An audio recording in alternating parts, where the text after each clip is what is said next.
سلام عرض می‌کنم خدمت شما عزیزان. امیدوارم حالتون عالی باشه. هادی رجبی هستم، روانشناس، درمانگر و پژوهشگر در حوزه علوم معرفت شناسی. استقبال خیلی خوبی شد از بحث ناکامی و خیلی از عزیزان گفتن که این مقدار بیشتر بازش بکنیم، عمیق‌تر بهش نگاه کنیم، راهکارهایی داشته باشیم. نشستم فکر کردم دیدم که یه مقدار چاشنی روانکاوی و مدل پذیرش و تعهد اکت رو باش قاطی کنیم، از طرفی هم یه مقدار معرفت شناسی هم بهش تزریق کنیم، یه چیز خوبی بشه برای حالا تکنیک ها درمان هایی که میخوایم براش داشته باشیم. ولی قبل از همه اینا یه بحثی داشته باشیم، باز یه ذره ناکامی رو عمیق‌تر بهش نگاه کنیم، چون این نکته خیلی مهمی که هست. ما اول باید بینش یک تعریفی داشته باشیم، حالا اسمش اختلال هست، اسمش آسیب هست، اسمش ناکامی هست، هر چیز. توی این جلسه میخوایم یه نگاه دیگه‌ای به ناکامی داشته باشیم. گفتیم که ناکامی عدم برآورده شدن نیازهای ما تو گذشته هست. توی گذشته ما درگیر خیلی چیزهایی بودیم که میخواستیم بهش برسیم، نشد و این نشده یا توسط محدودیت‌های محیطی بوده، یا توسط خانواده بوده، یا قوانینی که توی اون موقعیتی که من زندگی میکردم حاکم بوده و همه اینا به نوعی جمع شده و ناکامی رو به دنیا بود. حالا یه سوال، به نظرتون ناکامی کجا خودش رو نشون میده؟ آیا ما از صبحی که بلند میشیم تا حالا شب این ناکامی هر لحظه خودش رو داره به ما نشون میده؟ نه، ریشه تو ناخودآگاه ماست، ولی اون جایی به ما خودش رو نشون میده که ما درگیر قیاس میشیم، قیاس با عوامل‌های محیطی. یعنی چی؟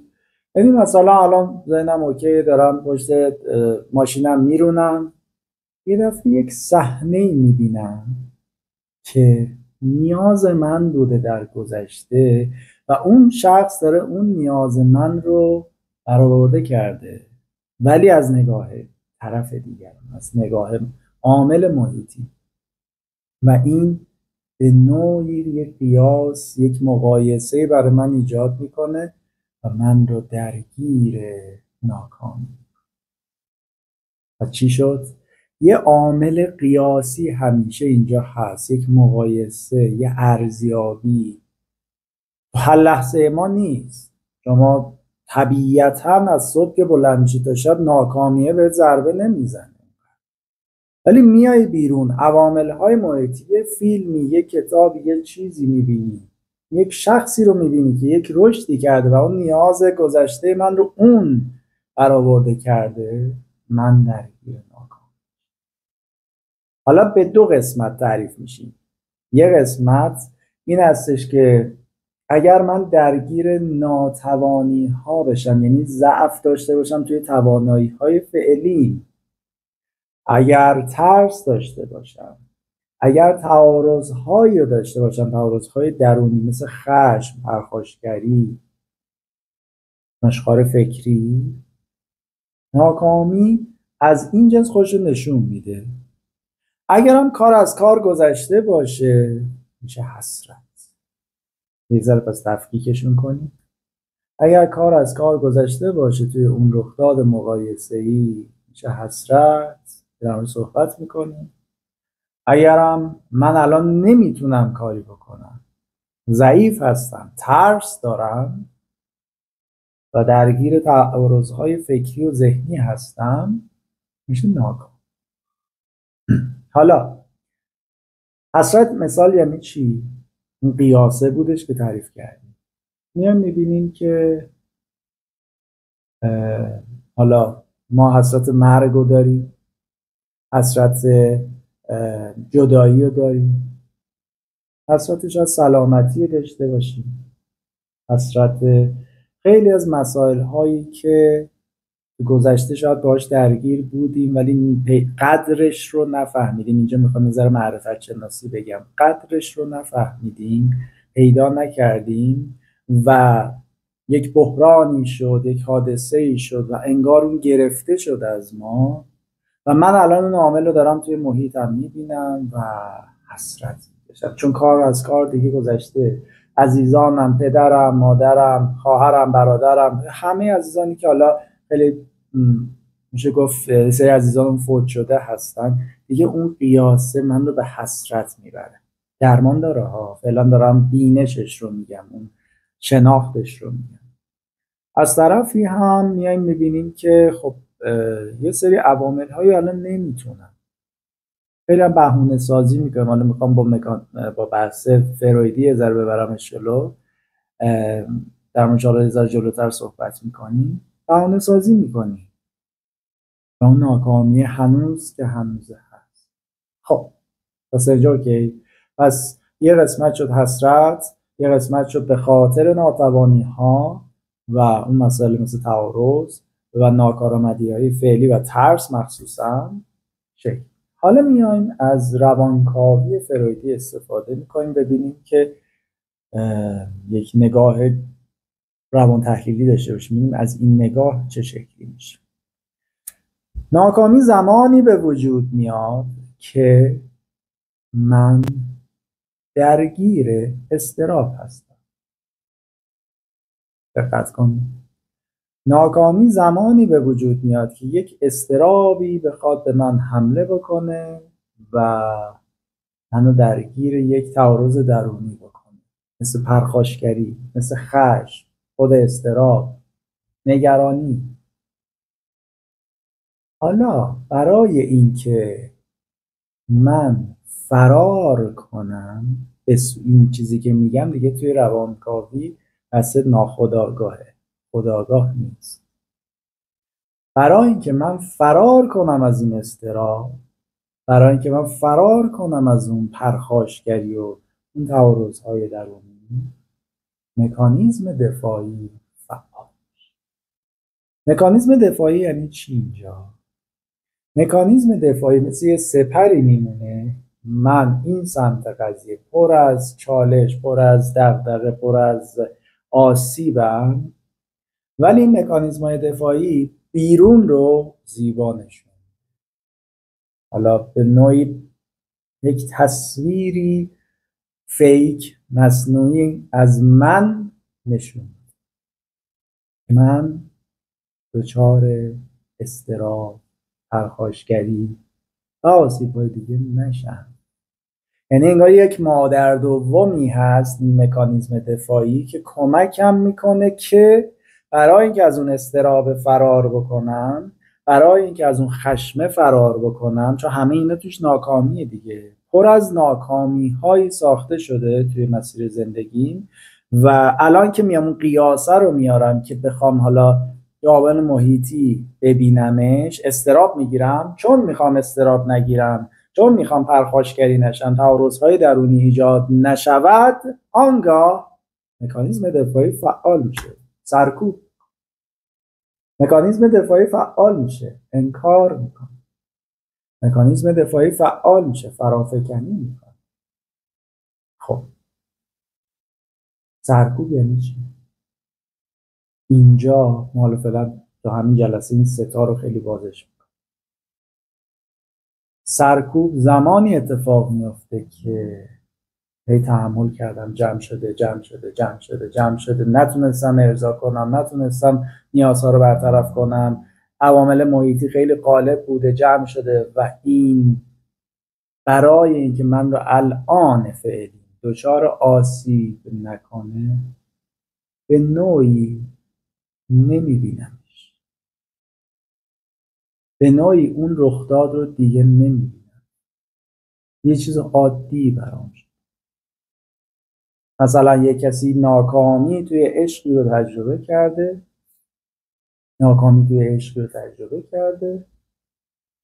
یه گذر زمانی هم براش بوده، مثلا 5 سال، 10 سال، 20 سال. سرکوب فعال میشه چی رو دیگه نمیبینه؟ کل اون 10 سال و هر چیز خوب و هر چیز دیگه نمیبینه، بسته شده. چرا؟ چون اگر من برم تو خیابون مثلا یک خاطره ای رو ببینم، اضطراب میگیرم، حالم بد میشه، غم میاد، اون تعارض‌های درونی ناخودآگاه من توی سرکوب یه مکانیزم دفاعی فعال میکنه و دیگه نمیبینه، دیگه هیچ چیزی رو نمی‌بینه. حالا خوبه بده، جلوتر بحثش میکنه. توی قسمت بعدی انکار میکنیم. انکار یعنی چی؟ یه اتفاق حالا ناکامی افتاده و ما میایم جلوتر، میایم یه جوری در کناری که نمیبینیمش ردش میکنیم. مثلا من رفتم امتحان دادم، خب امتحانم رد شدم، میام چیکار میکنم توی مکانیزم انکار؟ یک جور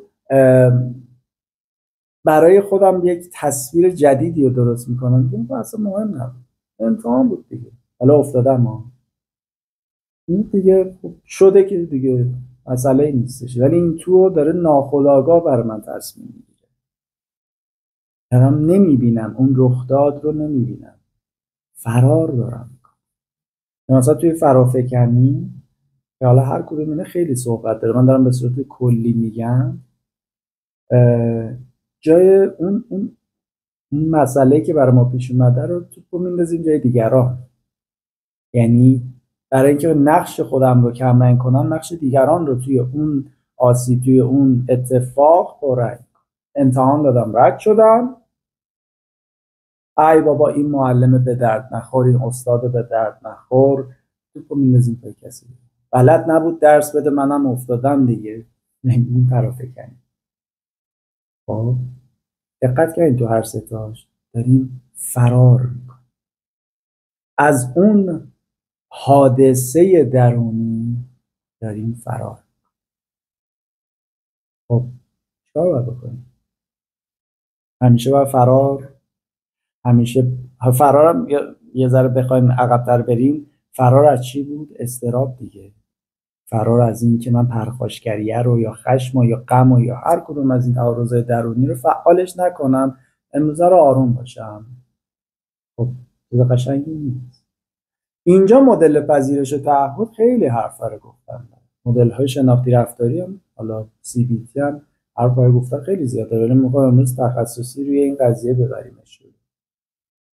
توی مدل پذیرش و تعهد میاد میگه که اوکی، اون حادثه افتاده، تو الان ناکامی نسبت به یه سری مسائل هایی. آیا اونقدر ارزشمند هست که تو داری فرار میکنی؟ اینجا چی دقت کنی؟ و از اون حادثه، از اون بار منفی که روی ناخودآگاه نشسته و من دارم با مکانیزم های دفاعی فعالش میکنم و ازش فرار میکنم، سلب مسئولیت میکنم به نوعی خودم رو، عکس میگه باشه تو که داری فرار میکنی، اگر یه مقدار آگاه باشی، سطح آگاهی هوشیاریت بیاد بالا، آیا ارزشش داره که فرار میکنی؟ اینجا ترمزامون رو میکشیم.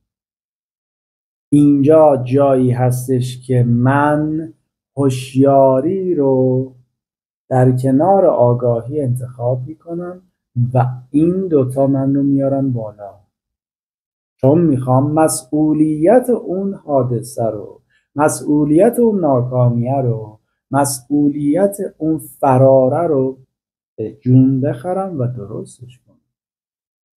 خب اکت پس اینجا میاد میگه که آیا ارزششو داره؟ بهش تجزیه تحلیل کن. اگه واقعا ارزشش داره که من فرار کنم، فرار رو ادامه بده. اگه میبینی نه، من یه سری هدفهای ارزشمند دیگه ای رو دارم فدای این فرار میکنم، میخوام به یه چیز دیگه برسم، ناکامیه میاد دیگه، یادت تو مثلا به اون نیاز نرسیدی، این هم مثلا میخوای درس بخونی، مردم این همه درس خوندن، تو هم میخوای مثل اونا بشی دیگه. میخوای یه کاری رو راه بندازیم دنبال اون ارزشه این دیگه.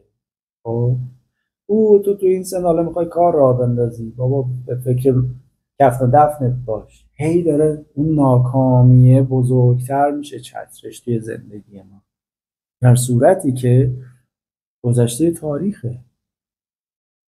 گذشته تاریخ، تو نمیتونی تاریخ رو تغییر بدی، نمیتونی ناکامی هایی که تجربه کردی رو تغییر بدی. چیشو میخوای تغییر بدی؟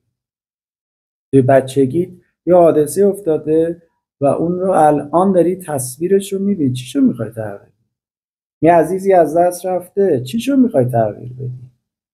یه تاریخه و این تاریخ هویت توه، معنای فعلی توه که داره الان به تو یک معنایی به زندگی میده. مثبت و منفیش توی بحث معرفت شناسیمون کاملا باز میشه، ولی تو داری به این رخداد معنای خوب و بد بودن. میخوای ضعیف باشی، حق با توه. میخوای قوی هم باشی، حق با توه. حالا بین این دوتا کدوم رو عکس میگه انتخاب کن؟ هیچ کدوم. میگه زندگی کن، با همون ناکامیه زندگی کن، ولی برای ارزش‌های جدیدت یک نگاه ارزشمند داشته باش. نذار ناکامی سایش روی این ارزش‌های جدیدت بیفته، اونا رو هم خفه کنه، اونا رو هم تاریک کنه. خب پس قدم اول ببینیم که آیا اون ناکامی هایی که من دارم تجربهش میکنم ارزشمند هستن؟ که تموم شدن، تاریخ مصرفش تموم شده. و دو، تاریخ زندگی منه. و سه، تجربه‌ای بود باید میشد. چرا میگیم باید میشد؟ چون این اتفاق افتاده توه. چیشو میخوای تغییر بدی؟ چیشو میتونی کنترل کنی و تغییر بدی؟ یه چیزو به من بگو که میتونم کنترل کنم، من بگم پس میتونی دیگه هیچ چیزی رو تغییر نده، با همون الگو بری جلو. نمیتونی ما گذشتمون الان کنترل کنیم، چون تموم شده. تازه هیچی نداره، فقط یه تجربه است، یک بار اطلاعاتی از جنس تجربه است، اومده الان من. ولی ذهن چون درگیر ناکامی های گذشته بوده الان رو خاموش میکنه، میره برای گذشته. این برای هم جلسه قبلمون بود دیگه. ای عزیزانی که هنوز اون جلسه قبلی نشنیدن بابت ناکامی، حتما ببینن که ذهن اینجا و اکنون رو میخواد انتخاب. اینجا و اکنون هم یکی از ذیل‌های اکته. حالا ما ارزشه رو داریم تعریف میکنیم. اگر حالا 6 ذیل جلوتر ذیل‌های دیگر هم بازش میکنیم. اگر من اینجا و اکنون باشم که تو جلسه پیش صحبت کردیم و از طرفی ارزش‌های زندگی جدیدم، زندگی فعلیم رو پیدا کنم و بگردم ببینم اون ناکامی هایی که من الان درگیرش هستم ارزشمند هستم یا نه. حسرت و کار نداریم و ناکامی ها. ناکامی یعنی من ضعیفم نسبت به اون رخ داد، من توانایی اینو ندارم که الان چیزی رو درست کنم. میبینی سطح هوشیاری کجاست؟ میبینی چقدر ناآگاهی رو ما غالبه؟ من ترس دارم که بیفتم دنبال اون مسئولیت جدید، چون اگر مثلا من بخوام یه کاری الان راه بندازم، سری قبل من ورشکست شدم، خب اینم مثل اون میشه دیگه. از ترس، عدم توانایی و اون ضعف در اون توانایی و اون تعارضهای فکری، من بدبختم.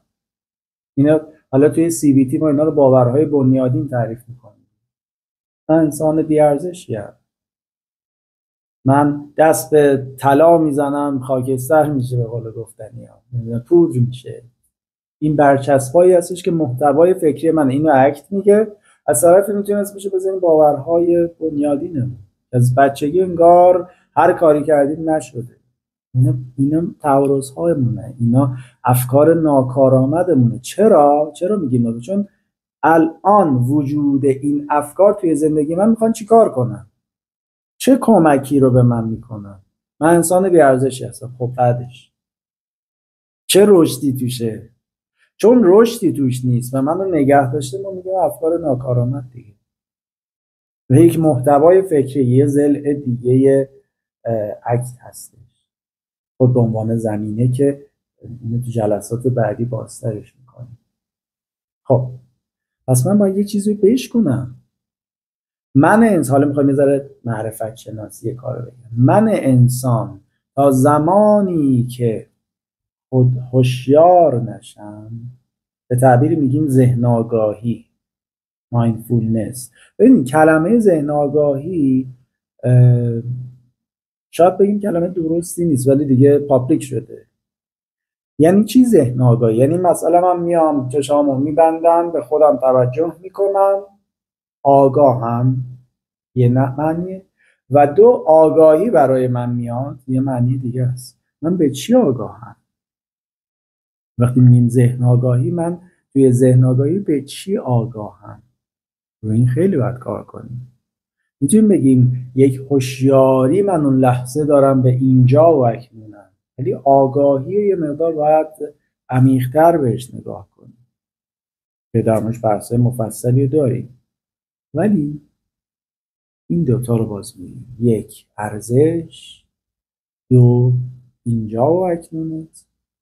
کم کم میخواد پازل 6 ضلعی اکت خودش رو نشون بده که تو ذهنت از تک قطبی بودن، از یک ذهن خشک در بیاد و چند محوری نگاه کنه، چند قطبی نگاه کنه، انعطاف پذیر باشه. انعطاف پذیر یعنی این که پذیرفتم اون به عنوان یه حادثه‌ای مثل خیلی از حادثه‌ها برای خیلی دیگه بوده، الان چه خبر؟ ولی وقتی که نپذیرم، حالا ما یه پذیرش داریم، پذیرش از جنس تحمله ها که میشه همون سرکوبه، فعلا با اون کار نداریم. حالا توی سرکوب ها و توی پذیرش تحمل اون طرف، الان پذیرش اکتی رو بخوام بگم که من پذیرفتم یه حادثه بوده و آگاهانه اینو پذیرفتم، یه حادثه اتفاق افتاده، الان چه خبر؟ الان هم میخوام با همون حادثه برم جلو.